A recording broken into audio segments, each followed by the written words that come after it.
రైతు ముంగిట్లో శాస్త్రవేత్తలు అన్నదాతలకు అవగాహన సదస్సు కార్యక్రమంతో కరీంనగర్ జిల్లాలో ప్రొఫెసర్ జయశంకర్ వ్యవసాయ విశ్వవిద్యాలయం మరియు వ్యవసాయ శాఖ సంయుక్త ఆధ్వర్యంలో రైతులకు అవగాహన సదస్సు కార్యక్రమాన్ని నిర్వహించారు.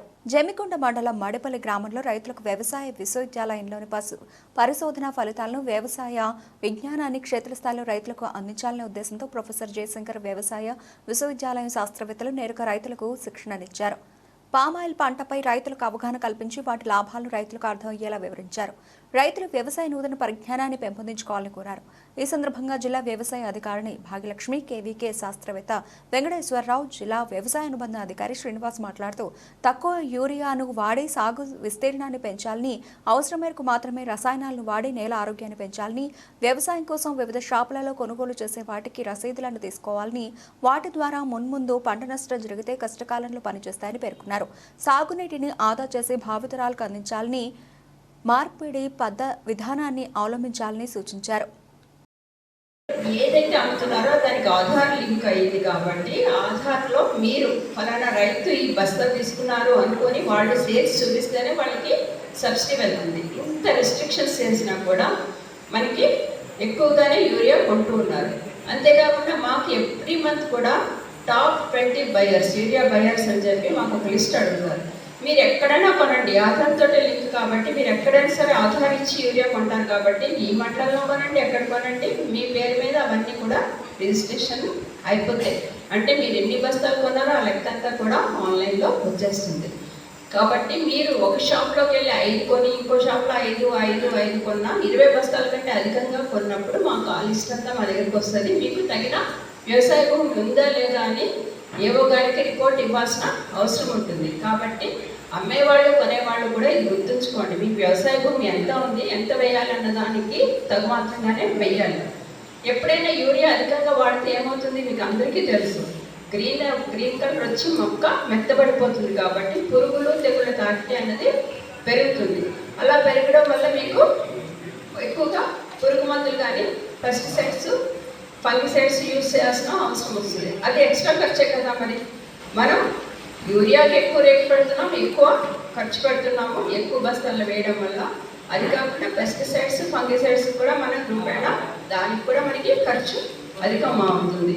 కాబట్టి ఇది మీరు అందరూ కూడా గుర్తుంచుకోవాలి. ప్లస్ గింజ తాలూకా నాణ్యత పెరగాలనుకుంటే ఎంఓపి అన్నది పడాలి తప్పితే యూరియా వేస్తే గింజ నాణ్యత రాదు. పురుగులు, తాలు గింజలు తప్ప తాళ్ళు, పురుగులు ఆశించిన గింజలు పెరుగుతాయి.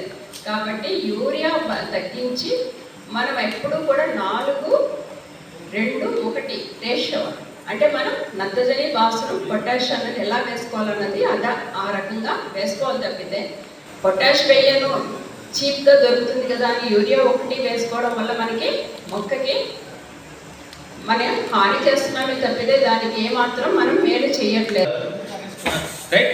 మన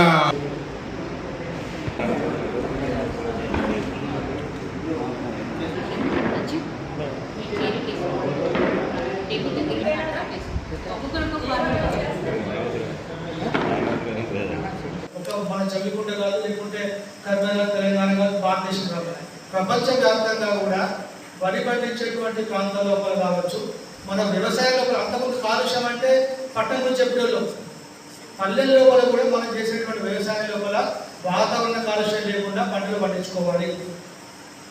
దానిలో భాగంగా ఏంటంటే ఇప్పుడు అంతా కూడా వరి పంట సాగు అనగానే 2 పద్ధతులు గుర్తుకొస్తాయి. ఒకటి నేరుగా వరి విత్తుకోవడం, 4 పోషణ నాటేయకుండా నేరుగా విత్తుకోవడం. దాంతో ఏమవుతుంది, ఒక వారం 10 రోజులు పంటకాలం తగ్గుతుంది. వారం 10 రోజులు పంటకాలం తగ్గిందంటే మన శ్రమ తగ్గుతుంది, వారం 10 రోజులు నీటి వాడకం తగ్గుతుంది, కొంచెం మనకు లాభకరంగా ఉండే అవకాశం ఉంది. రెండోది ఏంటంటే వరి సాగు లోపల నీటి పారించే పద్ధతి లోపల ఆరుతడి పద్ధతి, తడి పొడి పద్ధతి అంటాం. ఒకటి గుర్తుపెట్టుకోండి, మనం కనుక ఒడ్డు మీద కూర్చొని ఒక్కసారి వరి మొక్కతో మాట్లాడితే కనుక నీకు అత్యంత ఇష్టం లేనిది, నువ్వు అసహించుకునేది ఏంటంటే వరి మొక్క ఒక్కరి పేరు చెప్తుంది. ఎవరి పేరు చెప్తుంది? నీళ్ళ పేరు చెప్తుంది. నిజంగా చెప్పాలంటే కూడా పత్తి కన్నా, మొక్కజొన్న కన్నా కూడా మొండి పంట, గట్టి పంట వరి పంట. అది ఆరుతడి పంట. మనకు అంతకుముందు కల్పంతులు లేకుండే, పొలం లెవెల్ లేకుండే, కరెంటు పెడితే నీళ్ళు ఒకటే నుంచి మొత్తం పోయేది. కాబట్టి మన సౌలభ్యం కోసం వరి పంటని బలవంతంగా నీటి లోపల పెరుగుని చెప్పి బతికించాం. కానీ నిజానికి వరి అనేది ఆరుతడి మొక్క. మీరు లాస్ట్ టైం చూసుకోండి, మనకు వర్షాలు అటు అయినప్పుడు నెల 15 రోజులు లేట్ అయిపోతే పత్తి పంట మొక్కజొన్న పంట ఇబ్బంది పడుతుంది కావచ్చు. కానీ నెల రోజులు ఎండబెట్టి మనం నీళ్ళు పెడితే కూడా వరి పంట రికవర్ అవుతుంది. అంత ముడి పంట వరి పంట. సో కాబట్టి వరి సాగు లోపల ఒకటి నేరుగా వరి విత్తుకోవడం కావచ్చు, వరి నారు పోసి నాటేయకుండా విత్తుకునే పరిజ్ఞానం ఒకటి. రెండో పరిజ్ఞానం ఇంతకు సార్ చెప్పినట్టు వరి నీటి కూడా అవసరానికి మించి ఏం తీసుకున్నా విషయం కింద లెక్క.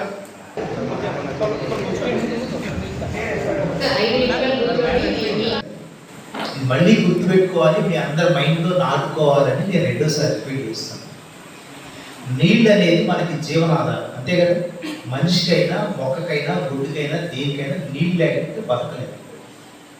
అదే నీళ్లు ప్రాణాలను తీస్తుంది కాదా. గ్లాస్తో నీళ్లు తాగితే మనం బతుకుతాం, ఇదే నీళ్ళలో దూకితే చస్తాం.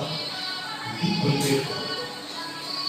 ఎందుకు ఇది గుర్తుపెట్టుకోమని చెప్తున్నా అంటే మీకు తెలియదని కాదు. వ్యవసాయం చేసేవాళ్ళం మనం ఏ పంట పండించినా కానీ విపరీతమైనటువంటి నీళ్లు పెడుతున్నారు. ఆ నీళ్లు పెట్టడం అనేది విషం. ఇందాక సాధ్యం చాలా మంచి పాయింట్. ఎంత కావాలో అంతే పెట్టాలి, కానీ డోస్ కంటే మించి నీళ్లు పెట్టడం అనేది అది వరి పంట అయినా ఇంకొక పంట అయినా దానికి విషంతో సమానం. నోరు తెలిసేది మాట్లాడలేదు, కానీ నోరు తెలిస్తే బండ పుట్టుని తింటుంది మనం మొక్క, అంతే కదా. ఏం మాట్లాడలేదు. పశువులు ఉన్నాయి, ఆకలి నోరు తెలిసి మాట్లాడలేదు, కానీ దానికి అవసరం లేనప్పుడు మీరు దొడ్డి దగ్గర తీసుకెళ్ళి నీళ్ళు తాగమంటే ఏం చేస్తుంది? సార్ వరి పొలం అయినా దేనికైనా కానీ కింద భూమిలో గాలి కూడా ఉండాలి. గాలి ఉండాలి. భూమి మీద మనం నీళ్లు పెట్టిన తర్వాత వరి పొలాల్లో నీళ్లు పైకి కనపడుతున్నాయంటే కింద గాలి లేదు, తీసాం, అంతే కదా. నీళ్ళు అన్ని చోట్ల వెళ్తాయి, గాలి లేదు. మరి ముక్కు మూసుకున్నంతసేపు పడుతుంది, మనం బతుకుతామా? మరి దాన్ని ఎలా బతుకుతున్నాము? ఏ అంత కరబెట్టి నీ చేతిలోనే వాటర్ ఉంది. ఇప్పుడు 24 గంటలు నువ్వు ఏ టైంలో వేసినా కానీ వాటర్ తిరిగే కరెంటు బతుకుతుంది. మనకు అదృష్టం ఏదో మొత్తానికి ఉంది. మరి అన్ని నీ చేతులు ఉన్నప్పుడు కూడా దాన్ని జాగ్రత్తలో నీళ్ళు పెట్టి వస్తున్నాం. ఏదో కలుపు పెరుగుద్దన్న కారణంతో దాన్ని అసలు పంటను మనం నాశనం చేస్తాం. గుర్తుపెట్టు, నీళ్ళని దాని కెపాసిటీ ప్రకారంగా ఎంత కావాలో అంతే వాడాలి. నీళ్లు పాయిజన్తో సమానం. అది సాగునీటిని ఆదా చేసి భావితరాలకు అందించాలని తమార్పిడి విధానాన్ని అవలంబించాలని సూచించారు.